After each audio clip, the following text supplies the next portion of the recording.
తెలంగాణలో అవినీతి అధికారుల భర్తం పడుతోంది ఏసీబీ. వరుస కేసులతో అవినీతి అధికారుల గుండెల్లో రైళ్లు పెరిగెడుతున్నాయి.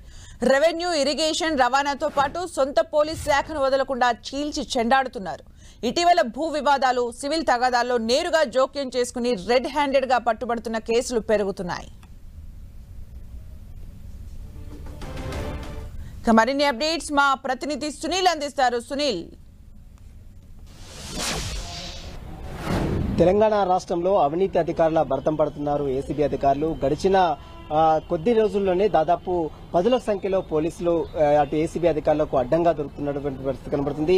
మనం చూడొచ్చు, ఈ శాఖ ఆ శాఖ అని కాకుండా అటు ఇరిగేషన్ శాఖ కావచ్చు, అదేవిధంగా రెవెన్యూ శాఖ కావచ్చు, సొంత పోలీస్ శాఖను సైతం అటు ఏసీబీ అధికారులు వదలడం లేదు. ఎందుకంటే సివిల్ తగాదాల్లో, భూ తగాదాల్లో పెద్ద ఎత్తున ఇన్వాల్వ్మెంట్ అయి కూడా డబ్బులు ఎక్కువగా తీసుకుంటూ డిమాండ్ చేస్తూ అటు ఏసీబీకి అడ్డంగా దొరుకుతున్నాడు ఏసీబీ అటు పోలీస్ శాఖలో ఉన్నటువంటి కొంతమంది అవినీతి అధికారులు.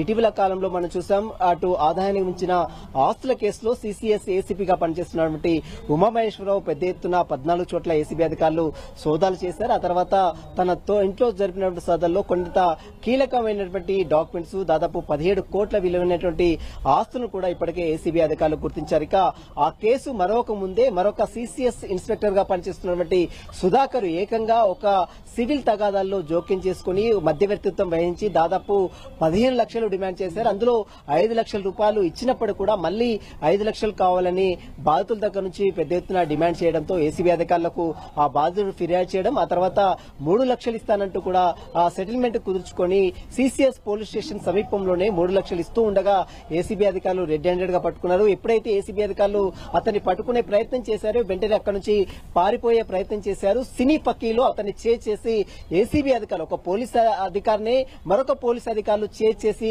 పట్టుకున్నటువంటి తీరు రాష్ట్ర వ్యాప్తంగా తీవ్ర సంచలనం రేపింది. ఇక మరోవైపు ఈ సంఘటన మరొక వైపు కుషాగూడ ఇన్స్పెక్టర్ మధ్యవర్తిత్వం వహించి ఒక భూ సెటిల్మెంట్ వివాదంలో అటు ఇన్స్పెక్టర్ వీరస్వామితో పాటు మరోవైపు సబ్ ఇన్స్పెక్టర్ షఫీ, మరోవైపు ఒక కానిస్టేబుల్ ముగ్గురు కలిసి ఏకంగా 5 లక్షల రూపాయలు డిమాండ్ చేశారు. అందులో 3 లక్షలు తీసుకుంటుండగా రెడ్ హ్యాండెడ్ పట్టుకున్నారు ఏసీబీ అధికారులు.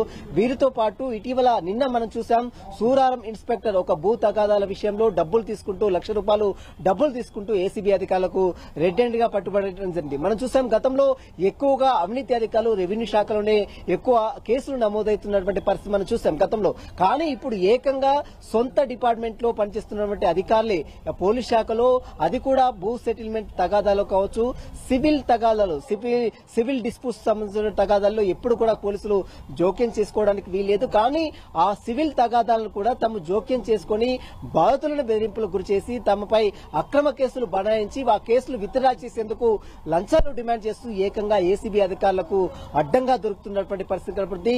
గడిచిన 10 రోజుల్లోనే దాదాపు 10ల సంఖ్యలో కేసెస్ నమోదయ్యానంటే తెలంగాణ రాష్ట్ర వ్యాప్తంగా అటు పోలీసు ఉన్నతాధికారులు కలవర పెడుతున్నటువంటి పరిస్థితి కనబడుతుంది.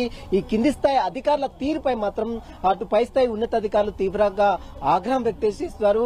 ఇలాంటి అవినీతి అధికారులకు సంబంధించిన దానిపై కూడా ఎవరిని కూడా ఉపేక్షించేది లేదంటూ కూడా మరోవైపు ఏసీబీ అధికారులు వ్యక్తం చేస్తున్నటువంటి పరిస్థితి కనబడుతుంది. ఈ శాఖ ఆ శాఖ అనే తేడా లేకుండా ఎవరైతే అవినీతి పరులు లంచాలు తీసుకుంటూ పేద ప్రజల్ని అమాయకంగా పీడింపులకు గురి చేస్తున్నారో అలాంటి వారిపై మాత్రం ఎట్టి పరిస్థితుల్లో ఉపేక్షించే పరిస్థితి లేదు. ఎంతటి వారైనా ఎంతటి స్థాయిలో ఉన్నప్పటికీ కూడా అతన్ని మాత్రం ఖచ్చితంగా వదిలిపెట్టే ప్రసక్తే లేదంటూ కూడా ఇప్పటికే ఏసీబీ డీజీ సివి ఆనంద్ హెచ్చరికలు కూడా జారీ చేస్తున్నారు.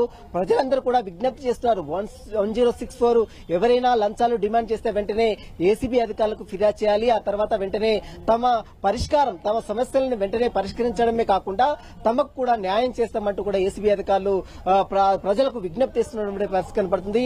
ఏసీబీ ఇటీవల కాలంలో మనం చూసాం, చాలా వరకు అటు ఇరిగేషన్ డిపార్ట్మెంట్ లో కావచ్చు, సివిల్ అటు రెవెన్యూ డిపార్ట్మెంట్ కావచ్చు, అదేవిధంగా రవాణా డిపార్ట్మెంట్ కావచ్చు, ఇటీవల కాలంలో కూడా పెద్ద ఎత్తున రవాణా డిపార్ట్మెంట్ ఆర్టీఓ కార్యాలయంలో పెద్ద ఎత్తున సోదాలు కూడా చేశారు.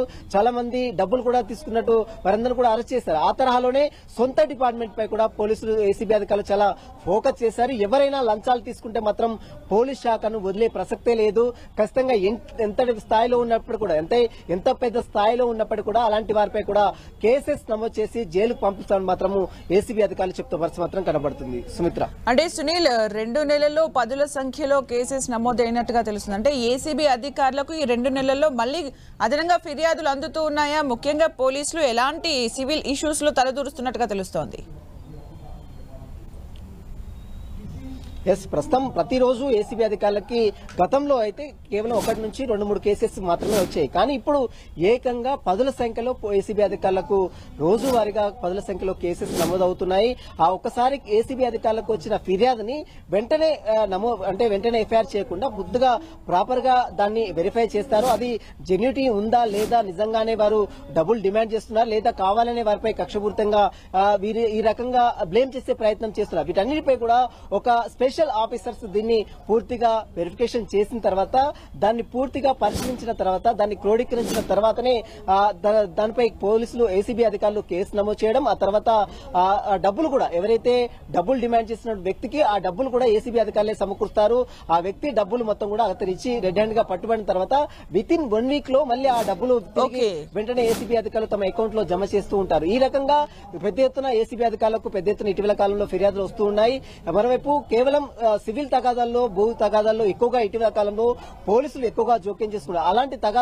అలాంటి కేసుల్లో పోలీసులు అసలు జోక్యం చేసుకోవడం, ఏమనుంటే కోర్టుని అప్రోచ్ కావాలి, కోర్టు డైరెక్షన్ ప్రకారం వారిపై చర్యలు తీసుకోవాలి. కానీ ఇక్కడ మాత్రం పోలీసులు ఏకంగా మధ్యవర్తిత్వం వహించడం, ఏకంగా సెటిల్మెంట్ చేయడం, డబ్బులు డిమాండ్ చేయడం ఈ రకంగా జరుగుతున్నాయి. కాబట్టి ఆ తరహాలో ఎక్కువగా లంచాలు డిమాండ్ చేస్తున్నారు. ఇటీవల కాలంలో మనం చూసాం ఒక ఏసీపీ అధికారి స్థాయి నుంచి ఒక డీసీ, ఒక ఇన్స్పెక్టర్ స్థాయి అధికారి, సబ్ ఇన్స్పెక్టర్ స్థాయి అధికారి, కానిస్టేబుల్ అధికారి, ఈ స్థాయిలో ఉన్నటువంటి అధికారులు మాత్రం ఎక్కువగా లంచాలు తీసుకుంటూ ఏసీబీ అధికారులకు రెడ్ హ్యాండ్ గా పట్టుబడతారు. ఏ స్థాయిలో ఉన్నప్పటికీ కూడా వారిని మాత్రం ఎట్టి పరిస్థితుల్లో ఉపేక్షించే పరిస్థితి లేదంటూ కూడా ఏసీబీ అధికారులు హెచ్చరిస్తున్న పరిస్థితి కనబడుతుంది. Sumitra, thank you Sunil for the updates.